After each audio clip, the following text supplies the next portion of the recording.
In this video, I want to show you my technical setup and my entire tech stack for Solana program development.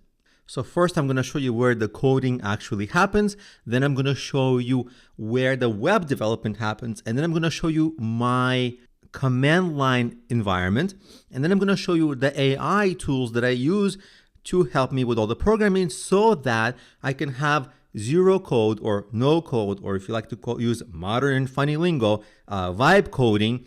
That's what I do, no code or vibe coding, to create projects that require software development. So first of all, this is what I use for my Rust development.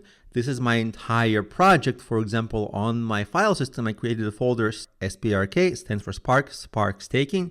That's the program I'm working on. And then at first, you have just a bare bones program with just some directories, but not much there. And this lib.rs, which if we click on it, this is the code for my staking program. No big deal.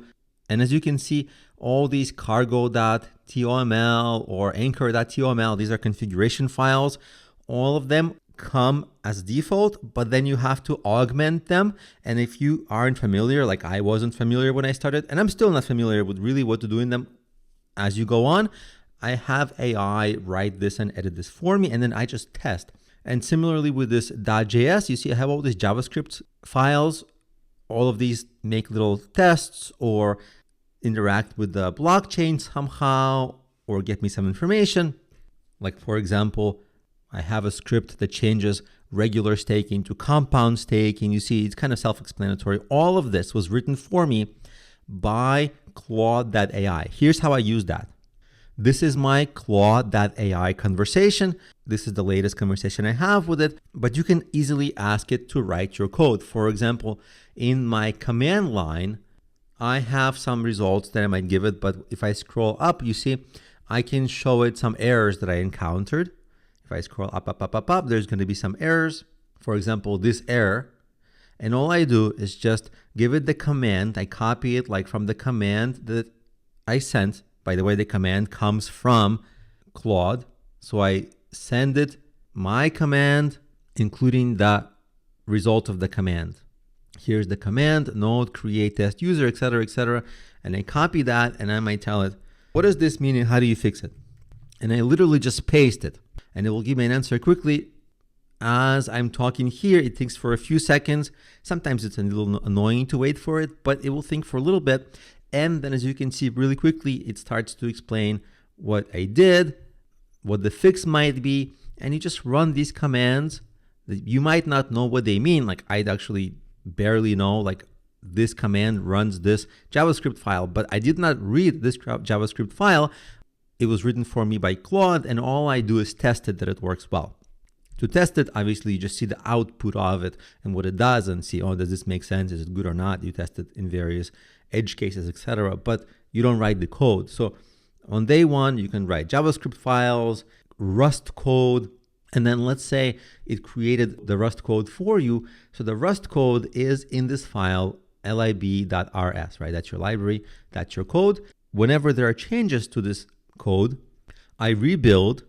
And if you don't know, like, how do you rebuild? And for example, I'm testing here on Devnet, which is the Solana development and test environment. So I might ask the same Claude, like I might say, what are the commands and what steps to take updated Rust code and launch it live to the blockchain? Here's an example of a prompt. What are the commands to rebuild after a change in Rust code to launch the updated program to the blockchain? Again, it's going to think for a few seconds. And it's going to give you the exact commands and steps to enter in command line. So you don't really have to know command line. You just enter the stuff. If you ever get an error message, paste that error message into this and it will debug it for you. There you go. So like cargo clean, cargo build. If you don't know what's cargo, you don't have to. You just ask this, right? Everything is done with this. Now, when your program is live on the blockchain, in this case will be the test blockchain. That's what you start with. After you've tested, you can launch it to the live blockchain. Test blockchain for Solana is Devnet. Live one is mainnet. In any case, once it's live, I have another AI tool, Replit.com. In this one, I just create the web application. This is the web application that I'm creating. This is the website for it. The staking program is on sprktoken.com/staking. You can connect your wallet. All of this code, this is a web application now. This is the web interface to interact with the Solana program that we launched, right? We launched that Solana program we wrote to the blockchain, but to interact with that for users, because they're not going to interact with the blockchain directly, they need a web interface. So the web interface I use with Replit. I make that with Replit. Very nice tool to make basic web applications. Just for reference, the account I have with Claude is the basic paid account. So it's around $20 a month.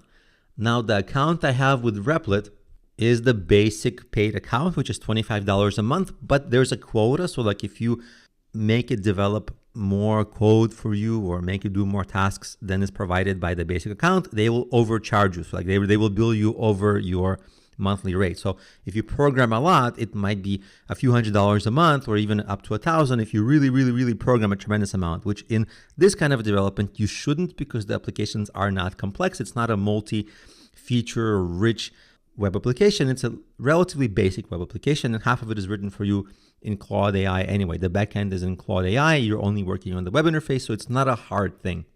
Compare that to if you had to either do it on your own, which would take you months to learn this and do this, and maybe worse because you're new at this, or if you had to hire a developer, it would be thousands of dollars to do all of this by hand, and also maybe a month or two. If they're fast, maybe a couple of weeks, but maybe they're not fast. So it's infinitely cheaper and better to do this. It's not without problems, because every once in a while, as you may know, AI makes bugs, AI hallucinates, but so do humans. You just have to test.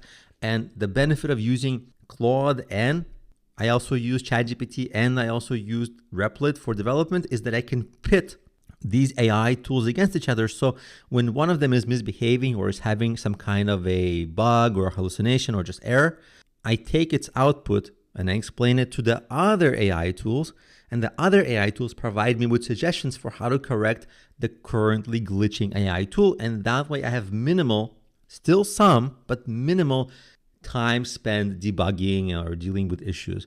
So to create my initial program took me about 5 days from the beginning of the first second, where I had to even set up my entire programming environment. I use Visual Studio for coding, all the configuration, everything. I had some compatibility issues with script and versioning and all this. This took like a day or two to set up. Then the coding took a day or two. Then testing took another day. And that was kind of it. You might say, okay, testing should take longer. Yes, it can take longer. It should take longer. So add a couple of days here and there, but it's still way cheaper and way faster than alternative methods of creating this. So for me, this is an ideal tech stack and tech environment to create such programs. And whenever I'm stuck, I get mostly objective, as far as AI can be objective, mostly objective feedback and answers. And also it's teaching me as we go. So I ask it questions when I'm confused. So I'm also learning as we go. So I'm over time becoming better and better at all these programming languages, configurations, not great, but better and better slowly, so that I can guide it better as well and can be a better manager for this project. So you're welcome to replicate what I do. This is really working well for me.